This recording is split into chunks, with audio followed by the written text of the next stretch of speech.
భారతదేశాన్ని ఇబ్బంది పెట్టడానికి ట్రంప్ తీసుకొచ్చినటువంటి H1B వీసా యొక్క ఫీజు $1,00,000 ఏదైతే చేశాడో దానివల్ల భారతదేశం యువత అయితే చాలా వరకు నష్టపోయినట్లే. ఎందుకంటే ఎక్కువగా అంటే 71% మన దేశం నుంచే యువత ఈ H1B వీసాను అయితే వినియోగించుకుంటూ ఉద్యోగాలు చేస్తున్నారు. H1B వీసా యొక్క ఫీజు కంపెనీలు భరిస్తున్నాయి. $250 నుంచి దాదాపు $7,000.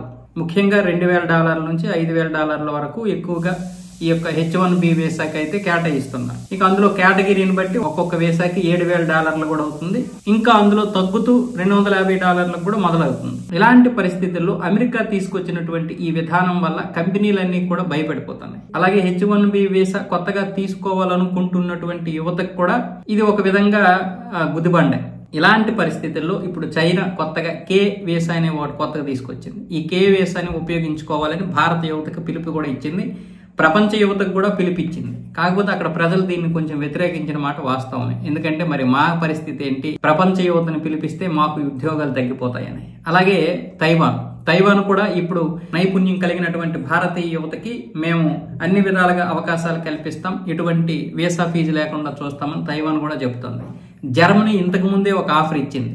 H1B వీసా కంటే ముందే భారత యువతకి చాలా విధాలుగా అవకాశాలు కల్పించింది. ఇప్పుడు వీసా యొక్క ఫీజు కూడా రద్దు చేసింది. కెనడా కూడా అంతే, ఎవరైనా రావాలనుకుంటే మా దేశం రావాలని చెప్తోంది. ఇక UK కూడా ఉద్యోగం కోసం రావాలనుకునే భారతీయ యువతకి మా దగ్గర వీసా ఫీజు కూడా ఉండదు, వీసా ఫీజు కూడా రద్దు చేస్తామని ప్రకటన విడుదల చేసింది. మరొక వైపు ఫిన్లాండ్, దక్షిణ కొరియా అన్ని దేశాలు కూడా భారతీయ యువతకైతే మంచి ఆఫర్లు అయితే ప్రకటిస్తున్నాయి. అయితే ఇప్పుడు మనం భవిష్యత్తులో ఈ యొక్క H1B వీసాని ప్రత్యామ్నాయంగా ఈ దేశాలన్నింటికి వెళ్లే అవకాశాలు అయితే ఉన్నాయి. కానీ మనం మన దేశంలోనే ఉద్యోగాలు సంపాదించుకోవాలి. భారత ప్రభుత్వం కూడా ఆ విధంగా ఇక్కడ ప్రయత్నాలు చేయాలి. అయితే ఇప్పుడు H1B వీసా విషయంలో అమెరికా గనక తలొద్దకపోతే అమెరికా నుంచి చాలా GCCలు ఇక్కడికి వచ్చే అవకాశాలు ఉన్నాయి. ఈ గ్లోబల్ క్యాపబుల్ సెంటర్స్ గనక మన దేశానికి వస్తే ఇప్పటికే 1700 ఉన్నాయి. మరో 500 అయితే 2030 నాటికి వచ్చే అవకాశాలు ఉన్నాయి. దానివల్ల నైపుణ్యం కలిగినటువంటి యువత అంతా కూడా ఇక్కడ ఉండే అవకాశాలు ఉన్నాయి. దాని గురించి కేంద్ర ప్రభుత్వం అయితే తీవ్ర ప్రయత్నాలు చేస్తుంది. ఇంకా మరి కొద్దిగా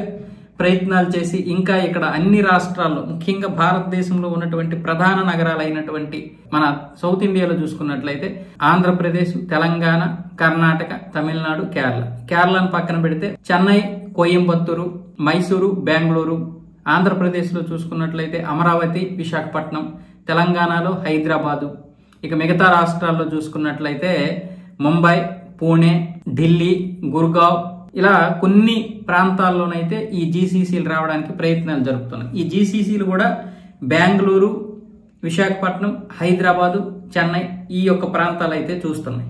ఇందులో ఎక్కువగా బెంగళూరులో అయితే సజెషన్ చేస్తున్నాయి. అయితే ఈ మధ్య వచ్చినటువంటి బెంగళూరులో సమస్యలు ఏవైతే ఉన్నాయో, రోడ్లు బాగోక, ట్రాఫిక్, పొల్యూషన్, వీటన్నింటి దృష్టిలో పెట్టుకుని విశాఖపట్నం వైపు కూడా కొన్ని GCCలు అయితే చూస్తున్నాయి. ఇలాంటి పరిస్థితుల్లో ఈ GCCలు మరికొన్ని సాఫ్ట్వేర్ కంపెనీలు కనుక వస్తే మంచిది. ఇంకా ఇప్పుడు గూగుల్ కూడా ఒక పెద్ద కండక్ట్ చేయబోతుంది ఇక్కడ మన దేశంలోనే, ముఖ్యంగా విశాఖపట్నంలో.